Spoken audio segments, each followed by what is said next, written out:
From LinkedIn News, I'm Leah Smart, host of Everyday Better, an award-winning podcast dedicated to personal development. Join me every week for captivating stories and research to find more fulfillment in your work and personal life. Listen to Everyday Better on the LinkedIn Podcast Network, Apple Podcasts, or wherever you get your podcasts. Break language barriers instantly by translating up to 44 languages in real time with the HP AI PC, powered by the Intel Core Ultra processor. With the right tools, work doesn't have to feel like work. Learn more at hp.com/AI PC.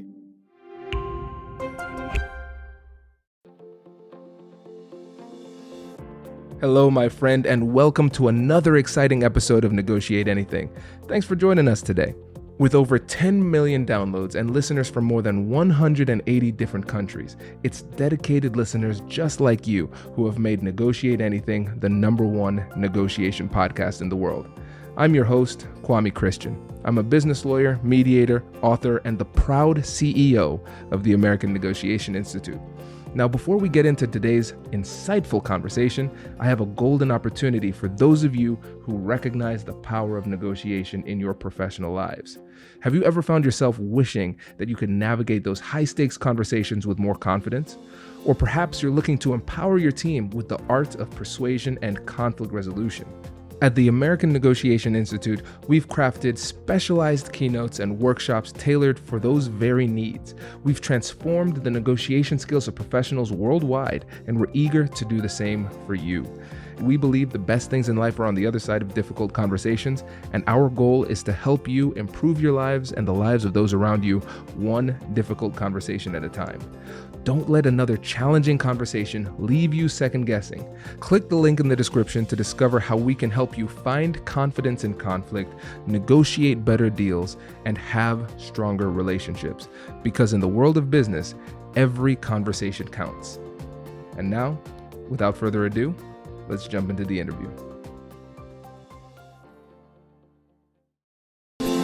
Veronica, thanks for joining us today. Hey, Kwame, thanks for having me. It's good to be back. Yes, it's good to have you back. One of our most popular episodes. It's good to have the champion back in town. No pressure, right? No pressure. Right. So for those of you who don't know Veronica, maybe what you could do is give them a brief overview of what you do. Sure. So I happen to be an attorney by background, but actually in my professional life, I've spent more time working as a mediator than an attorney. So I really just more self-identify as a mediator. I work for our local municipal court in the small claims and mediation department. And I really focus much of my time in our mediation programs. And for your listeners who might not be familiar with mediation, basically, mediation is an opportunity to resolve something outside of a courtroom in a way that works for everyone. And a mediator is essentially a neutral third party who can basically assist parties in trying to negotiate their own resolution. So the mediator can help parties share information, share settlement offers, but ultimately the mediator doesn't make a decision. It's up to parties to make that sort of decision. Fantastic. And so I'm excited to have you on today to talk about negotiating and resolving conflicts via text message and email, those type of things, because you have a particularly unique background in it, given your experience in ODR, online dispute resolution. Can you tell the audience about that too? Yeah, sure. So, it's some pretty exciting stuff. Just like more and more things in other parts of our lives are going online, so too is resolving disputes. So we're pretty fortunate that we've got access to the technology that allows us to try to resolve pending court cases and even situations before they get to the stage of being a court case outside of a courtroom, and not just over the phone or in person, but we've also got the online option. So I essentially describe it to people as resolving some sort of dispute one text message at a time is essentially how I describe it. Very, very cool. And one of the coolest things I heard was 15 minutes ago about the stats with the success rate. Because for me as a mediator, I was really surprised to see how successful it is. And you actually have the data to back it up. Yeah, it's really interesting. So lately, I've been thinking about those same things, comparing sort of the offline versus online results. And I'm putting together an article, and I've got a data set right now of 30 mediations that have completed the online mediation process. And the settlement rate for those types of mediations is 50%. And these are the types of mediations mediations that can be pretty tricky. It's very frequent. It's very common for parties to be at complete disagreement at the beginning. One says that an amount of money was a gift. Another says there's a loan. Parties may have multiple issues to discuss. So they can be pretty tricky for a mediator. I know you've done many of those, Kwame. And when I compare that data set of 30 mediations online with a 50% settlement rate to the offline ones that we've done, so the telephone or in person, for the same types of issues, I took a random sample of 30 of those and the settlement rate was only 37%. Sure, it's a smaller sample size. It remains to be seen. Will that trend continue? Will we continue to see a higher settlement rate for the online ones as compared to the offline ones? That remains to be seen, but it's really encouraging so far. And in fact, I'll tell you, there have been, a few occasions where I've mediated some of those issues online and I thought to myself, I don't really think this one is going to work out. And then a few days later, all of a sudden, settlement is reached. And so I think there is something to the online environment that I think is impacting those results. So I'm excited with the results so far and, excited to see what's going to happen for the future of it. Right. Very cool. Yeah. And I think it's especially pertinent today when probably at this point, the majority of our interactions with people are digital. And so a lot of people, especially younger people, are preferring to interact with each other over text message. And so when you think about communication in general, a significant amount of it will be in the form of conflict in some way. And so I think it's really important for the listeners out there to learn how to handle these conversations via text message, because they will happen whether we want them to or not. And so in preparation for this, we talked about 3 tools or tactics or things to keep in mind when negotiating or resolving conflict via text message. What are those 3? And then let's jump into it. Yeah, sure. So 3 things I could think of. For the first one is pacing. So it's probably going to be a slower process than what would otherwise take place offline, right? Mm-hmm. Over the phone or in person. The second one is really just sort of keeping it simple. And then the third is, I would say, just before you go from one step to the next, confirm that you're understanding where you're at. So yeah, I think those are the 3 keys that I've really noticed as to what matters when you're in a digital environment versus, I guess, real time. Perfect. Good deal. So yeah, let's start off with pacing. When it comes to pacing, we know now is going to be slower than most of these conversations. How do you manage that? What changes in the way that you approach the conversation? So I would say that's where pacing and keeping it simple really go hand in hand. So when I'm working with parties in our online mediations, and I think this could be applicable to your listeners in digital negotiations, I ask one question at a time and one issue at a time. So I wait till I get a response from the party to that one question, or I wait till I get a piece of information before moving on. Versus if I compare to when I'm over the phone or in a room with someone, I might ask multiple things all at once and then get those answers, and I can clarify really quickly right then and there. But because it's digital, and at least in our circumstances, it's all asynchronous, I think that's what necessitates the slower pace. So in terms of what that might look like for your listeners, like I'll just share sort of our stats. I mean, the average number of days that someone has been in our online mediations is 77 days. Oh my gosh. Right? That's a super long time. Now, I'm not saying you're going to negotiate something for 77 days. It probably just varies based on the environment.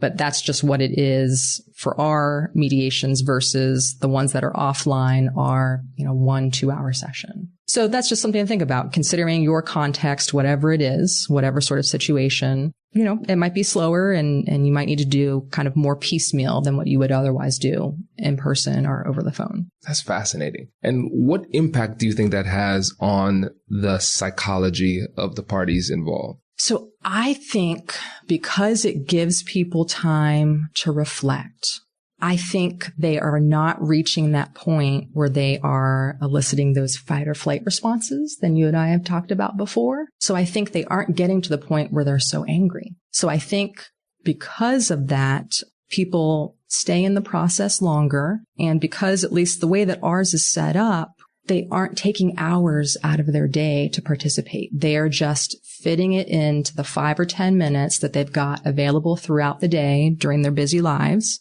and they're making it work for them. So I think the big thing is reflection. I don't think I'm saying anything any different. I think I'm just dividing it up into short pieces. I'm not wearing people out. So maybe they don't have the opportunity to experience that decision fatigue that we might otherwise see in a 2-hour session because they're not wearing themselves out. And I don't have to spend time getting people back on track because they're not really getting angry. So I think because they're not getting angry, they're sticking with the process. And then also, I mean, you and I know we talk about all these various books, and I read in one book recently, you need positive emotions to sort of elicit, I think they call it the broaden and build theory, to help people be creative. And so my theory after looking through these online mediations is because people aren't becoming angry, they are more creative. And I think that's why I'm seeing some of the more creative solutions take place online versus over the phone or in person in 1-2-hour session. I love that. Yes. And I agree completely. It makes so much sense because whenever you think about the amygdala and the limbic system, the responses happen very quickly. If you were in the jungle and a tiger approaches, you don't sit and think about whether or not you should run. Right. It happens really fast. And so when you're in a difficult conversation and you have that limbic response, you say something that you regret very quickly. And so with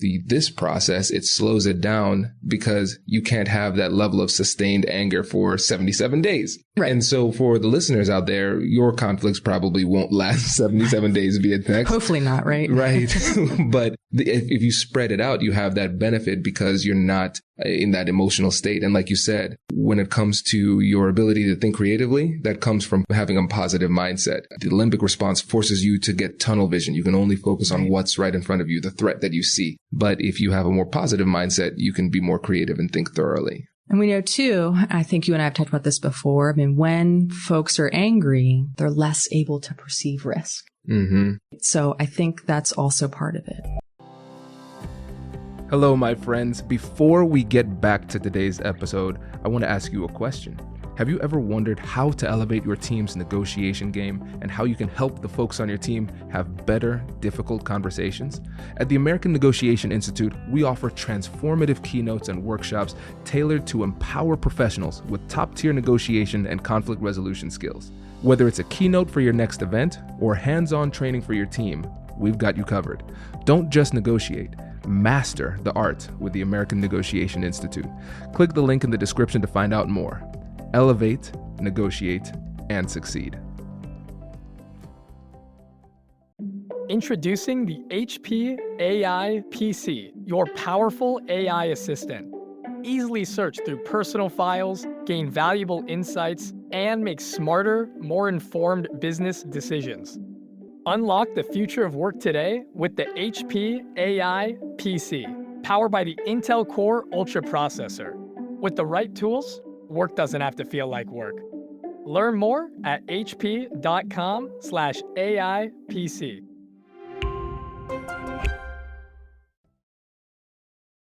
And another thing I wanted to talk about was the decision fatigue, because I think that's important. I can't remember specifically what the amount of time was, but in general, people can stay laser focused on something for approximately 90 minutes. Wow. Before they start to fade. And so if we are at a point where we're at the 2-hour session, people are just they're going to tap out. They're going to want to quit just to end this thing. Right. And when you think also about the studies that were done, I think it was in Israel with judges that were deciding whether or not people were going to go on parole. What they found was at the beginning of the morning, a lot of people were getting the ability to go on parole. Then towards the end of the morning, judges were saying no. And then in the early afternoon, they were saying, all right, yes, you can go on parole at a higher level. Then towards the end of the afternoon, it was no. And so the reason was their brains were getting tired. They were hungry and they needed a rest. And so when you are tired or fatigued, like decision fatigue, like you said, you're going to go with the safest answer, the quickest answer. And that's going to be no. And so when we're in these mediations, when they start to fade, they're just going to say no and leave. But here, since it's a more drawn out process, they're not getting fatigued. So they can actually stay in the conversation for a longer period of time. Right. And it's just short bursts. And I think because it's so convenient, people are just fitting it into their lives in between, a few minutes here and there. And the interesting thing, and I really should point out in terms of the average number of days, the 77 days, that sounds like a super huge long amount of time. And it is. But the thing is, we're not hearing from folks every single day. Like there may be gaps of time. Sometimes it's a few weeks at a time. Sometimes it's a couple days. And likewise, from my standpoint as the mediator, I'm not necessarily able to respond the instant that someone posts something because we've got other mediations going on. So there's some delay on both sides. So I think it's helpful that, both the parties and myself as the mediator, I'm not fatigued, Yeah. So I have the ability to go back over, read through previous messages that have been sent, think through more about what I want my response to be, just like they have that same opportunity. I love that. That's really cool. All right. Let's move on to number 2. We have keep it simple. So what do you mean by that? Yeah. So when we first implemented online mediation, I had the tendency to ask multiple questions at once or make multiple statements. And then I would get a response that would say something like yes or no or something really brief. And then I'd have to go back and say, oh, wait, what did you say yes to? Right. So that's where I learned, okay, I've got to ask one question at a time or share one piece of information at a time and wait for a response. So that's what I mean by keeping it simple. And I think I might be mispronouncing the principle, but I think, is it called the Pareto principle in economics? Yeah. Yep. Okay. Where, 80% of the results comes from 20% of the effort. And I think that's what I have really seen online. For example, I probably spend far less time asking devil's advocate type questions. So, Kwame, from doing mediation training, one of the techniques that they teach mediators is when parties are reaching impasse to ask some devil's advocate type questions. So ask, what's your best alternative to a negotiated agreement? What's your worst alternative to a negotiated agreement? I probably get to that point quicker in person or over the phone. And, as I think back and reflect on these 30 mediations that I've done online, I have done that so much less. I think the only reason why I haven't asked those devil advocate type questions as much is because I really haven't had the need to. Because since people are in a more positive, just from what I can gather from the text, right? Like I'm not getting things in all caps. I'm not getting curse words. Like it's all, for the most part, very, very productive. People are coming up with solutions on their own. So I think that's where I just haven't had to spend as much time in asking those devil advocate type questions. I've been able to ask some questions and share information that one side gives me permission to share with the other. But for the most part, people are coming up with solutions, on their own, if there's a solution to be had through that process. Something that just came to mind for me, and I don't think it fits neatly within any of those 3, but I think about the way that in a difficult conversation, you might want to say something very quickly. But when you're writing a text, it takes some time. So you have your thumbs going, you'll make a mistake, you have to backspace a little bit, then you say it again. And then at the end, you have to ask yourself, do I want to send this? And I know for me in conversations with friends and family, when I've gotten a little bit heated, I have written these massive text messages. And then at the end, I say, do I really want to do this? And then I delete it. It's like there are built-in mechanisms in the process that ask people, hey, are you sure? And I think that helps in the process. And of course, it also helps because you're in between the two people in this situation. But I know, at least in my experience, going directly to people, that those additional little checks that come in and slow me down have helped. Yeah, I would agree wholeheartedly. And it might also be just something about seeing yourself typing the words that maybe also makes you say, hey, do I really want to send this? Yeah. Makes sense. That's really interesting. Perfect. And so let's do number 3. Okay. And so the third thing is I've noticed just the importance of confirming that you're understanding what the other side is saying. So I will probably spend more time online summarizing kind of each phase of the discussion back and forth, just to make sure I'm understanding one point before we move on to the next. Because the nature of these online conversations, I found if I don't do that, then I have to spend so much more time going back and potentially rehashing things that have already been discussed. That's interesting. And you know what's really interesting about all of this? It seems like these are skills that we could use in our in-person conversations too. But it seems like in the text message type of conflict resolution scenario, the skills are magnified. Yeah, absolutely. Because I guess that's really all you can rely on, but absolutely. I mean, I think they're definitely applicable to over the phone or in person, those sorts of real-time conversations, but it's probably just harder to do, right? You mentioned the scenario, like how many times have any of us said something in the moment that we thought, oh, maybe I shouldn't have said it that way. And it's just, I agree with what you mentioned earlier. It seems like sort of a text-based environment. Maybe it's real time, maybe not. There's just naturally that built-in editing process. Like you have to actually press send. You can type it and you can type it all out. And then maybe you read it over because it's so long. And then you have to decide, do I really want to send it? Versus when you're talking, the words just come out and then it might be a few seconds later that you think to yourself, oh, maybe I could have said something differently. Right. And you're right. When it comes to this third point of summarizing often, it's really, really important to do. Because again, even though you could look back and read what they said, I think there's a bit of arrogance that comes with that. We say, okay, I read it. I get what they're saying. But do you really? And I think a good way to do it, in my experience, having conflicts over text message, I would say, is it fair to say blank? And I would summarize it in using their words, but in a way that I really am understanding. Because sometimes people will say certain things, but they would mask what they're really saying in politeness or something like that. And even though they're doing it to spare you, it doesn't help you because you're not getting pure information. Mm-hmm. And so always taking the time to summarize, even if you think you understand clearly what they're saying, is going to be helpful.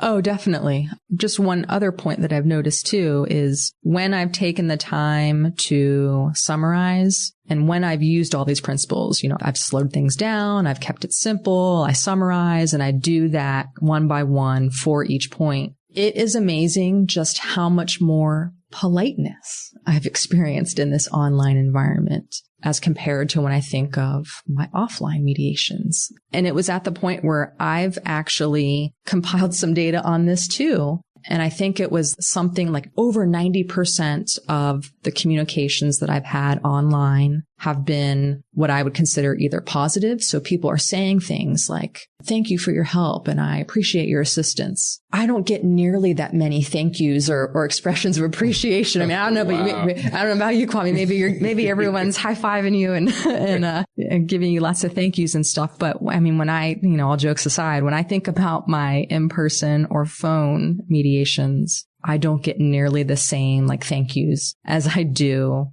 with these online ones. And so I think it's something about that process, that slower pacing, keeping it simple, summarizing, that people must appreciate. Either that, or maybe it's just sort of a reflex that maybe we're just used to saying thank you when someone types something. That I don't know. I guess it's one of the two. But that's one thing I've noticed is it's been a very positive and productive experience. And the amount of what I would categorize as negative communications online is so few and far between. It's overwhelmingly positive or neutral, which I would still consider productive. Right. No, I like that. I like that a lot. And what's interesting, thinking back to in-person mediations or phone mediations versus text message type of situations. One of the things that I'll go ahead and say it as a mediator is annoying is when the party keeps on ranting about the same thing over and over and over again.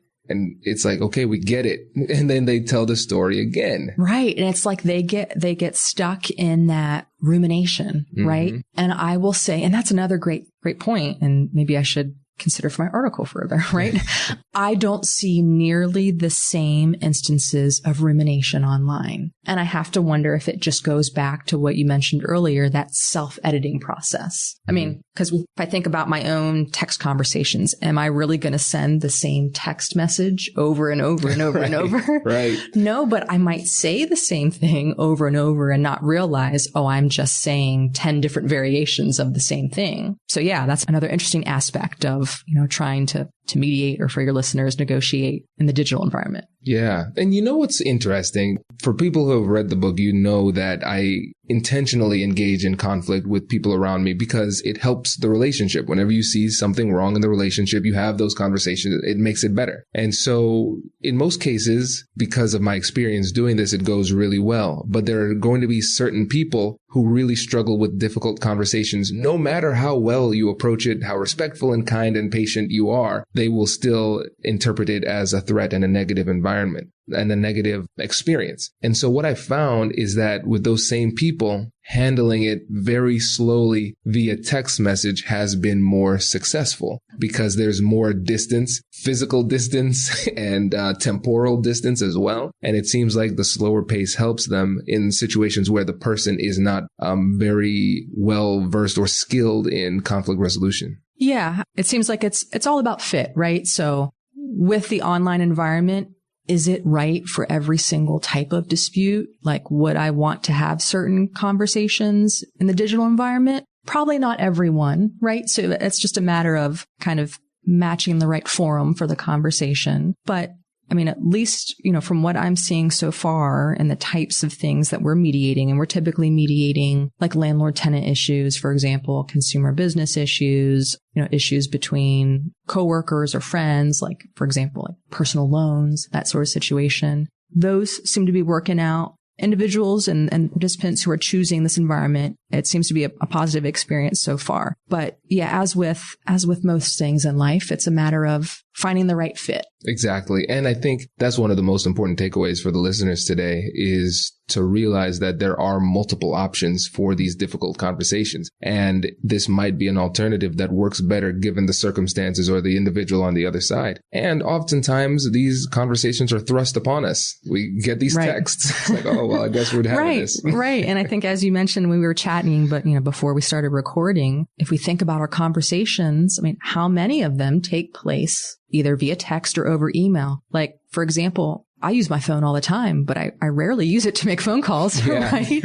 I'm either sending texts or looking at email or looking up something online, right? So, I mean, that's a great point that you mentioned. Whether we intend to have difficult conversations in the online environment, the digital environment or not, chances are we will end up encountering one. So I agree with you. It's great to just sort of be aware of certain tips and techniques that might help you. Right. And there was one thing, I was reading a book by Sean Aker, The Happiness Advantage and Before Happiness. Really interesting books. And so with every relationship, there is a ratio that you have to keep in mind for positivity. And so for general people, it's 3-1, positive interactions versus negative. And for romantic relationship, it's 5-1. And so what I found in difficult conversations via text, when I do not feel like being loving or kind, I can send a text message while at the same time frowning, saying, I appreciate you. That's true. So it's easier to do the right thing because they can't hear your tone. You can say something nice, even if you're not feeling it. More examples of self-editing, right? Exactly. Well, perfect. Thank you so much for this. This has been no great. problem. Yeah, this is always great fun. I'm always happy when we have an opportunity to have one of these conversations because I think, like I said last time, these are just conversations that we have anyways. Yes. Exactly. Fantastic. Well, thank you again. We appreciate it, and we are looking forward to the next time you come on the show. All right. Sounds great. Congratulations! You've just joined an elite club. By listening to a full episode, you're now officially on the Negotiate Anything team. So welcome aboard. What most team members do is they subscribe to the podcast because that allows them to automatically get the latest episodes of the show. The best things in life lie on the other side of difficult conversations. Keep learning, keep practicing, and keep getting better. Your relationships will improve, your career will soar, and you'll have the confidence you need to get the most out of these crucial conversations. Again, thank you for joining the team. We're excited to have you, and I will see you in the next episode. I'll catch you later.